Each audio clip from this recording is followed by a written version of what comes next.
Okay, now we need to turn power on to this whole area over here. Right now we've turned the lighting power to the actual lights, and power to the speakers, but we don't have power to our mixing console and our lighting board, which is located right here, and our various recording equipment. Now, that switch is controlled by a power supply right here. We have to turn that switch on. Okay, now you can see everything come on.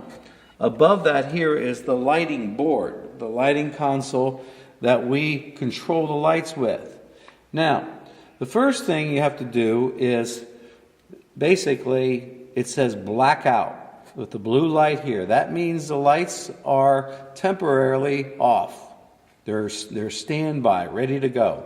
We must press that and that light goes off. Now the lights should be on. Now we just have to pick one of the scenes, and normally number one's the main scene. So I press that button and the lights come on. This is the main brightest setting for the stage lighting. It's got a lot of whites in. The two lights that are up above there, they're spots, so they're illuminating the front of the stage a lot. That's where you usually put your solo performers, people are ministering in a church, etc.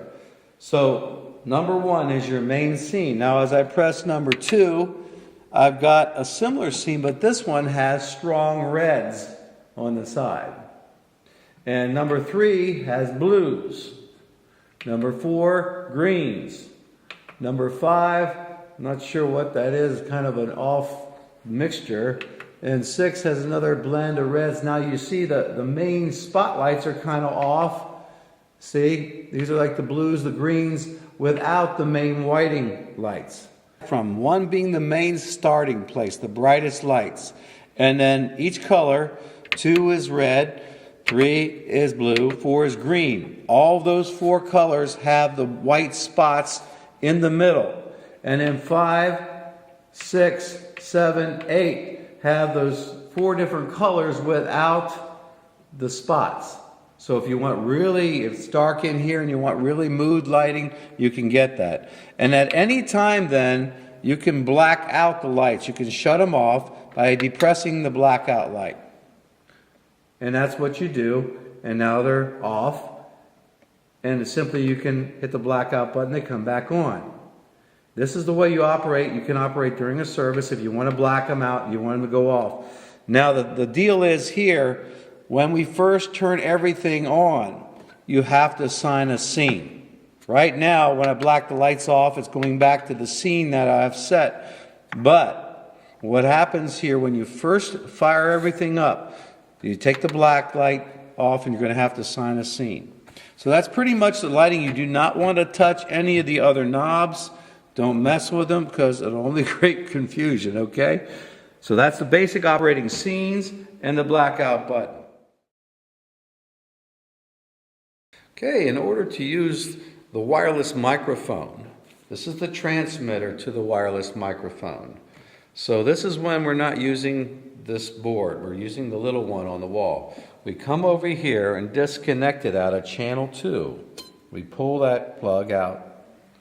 And then at this point you have to unplug the AC right here, which is in there, and you carry this over to this mixer and you would plug it into, say, channel 1. That gives you the wireless microphone, and then you control the volume right here. Here on channel 4 I have an iPod hookup, and you can control the volume here, and here's the overall volumes for the system then. Remember, over here on the left you must plug the mixer in right here. See? That powers this mixer. I'm hoping to put an on-off switch later, but right now we have to plug it in. So that's how you get power to the mixer, and that's how you'll take the signal out to the house system. Okay, this is the power for the transmitter for the wireless microphone. It's located inside of there, so right now it's very difficult to move the power. We're hoping to get a separate one for over at the little mixer. I'm just showing you for now, but make sure you put that back and then make sure that you hook the XLR cable back into mic 2, and that puts the transmitter back into the signal flow for Emmanuel's main mixer. So remember, right now I don't have another power supply, and it's a little difficult to get to it because there's a door on there and everything.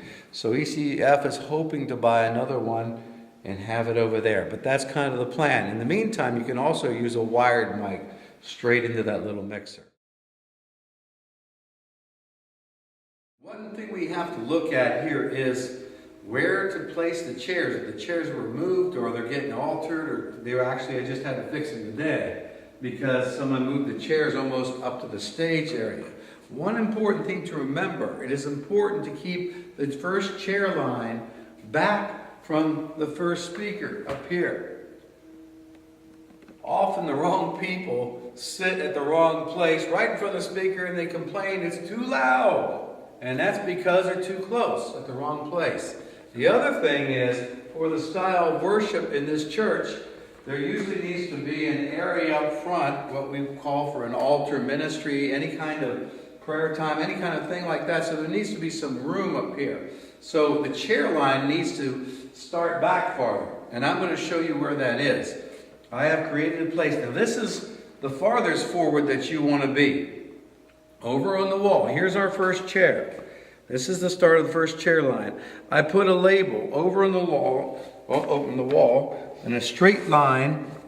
It says first row, chair front, with it like an arrow. That arrow is your straight point, basically, to line the front leg of your first chair up with. You start there, and then approximately it's 1, 2, 3, 4 feet from the wall, just generally.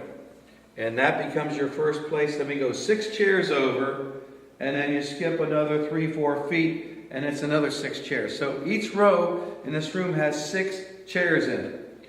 And so usually leave 1.5 feet or so in between each row. And you line them up, of course, accordingly. Now, the first half of the room only has 3 rows. Now, this is where a lot of people sometimes visually get messed up because the opening to the room is wide, approximately about 4 or 5 feet, and people tend to want to line this third row up with this wall. Do not do that because you're getting the chairs on top of the speakers, on top of the band, and what happens is everybody suffers as far as the sound. So that will put this last row of chairs here, the third row, somewhere like almost 2 feet where this step is. But again, follow your front row and that'll guide you. All right, so if you notice now, we started our front chair with that label on the wall, and we have 3 rows of 6, spaced about 1.5 feet roughly apart. Again, that brings this third row over the opening area. That's okay. Let it alone. Then we have another 4 or 5 foot opening here before the 5th row or 4th row starts. And this is our 4th row. So what I did for the placement of this 4th row, I also put a sticker, a label, as you draw a straight line from the front leg of that first chair to this label. That'll tell you where to start this row. Right where the arrow is. That'll give you your first row of 6, and then just stay in line with the front rows, and you got 1, 2, 3, you got 4 more rows back into your back row. And then if you need to add more chairs, they are in the back. But this is the setup for ECF, for Emmanuel Christian Fellowship. So you want to put the chairs back as close to this pattern as you can. Again, remember, do not, even other than a church service, try not to bring chairs too close to the speakers. When you bring chairs up this close, people get bombarded by sound coming out of the speakers. They're also too close to the stage, and they're getting bleak from these cube monitors and the piano, and so their perception of how the music sounds is going to be bad and negative, and you don't want that for your performance. What you want is a nice balanced sound. So the idea that most people hear what's coming out of these 2 speakers and the subwoofer, and that you hear this nice balanced sound as you would listen to your stereo in your car. So that's the object of what we're after. We want to keep the sound on the stage up on the stage. Plus this room is only partly dampened down and has a little bit of a nasty echo to it, but right now it's under control and not bad. So the idea is to keep that under control.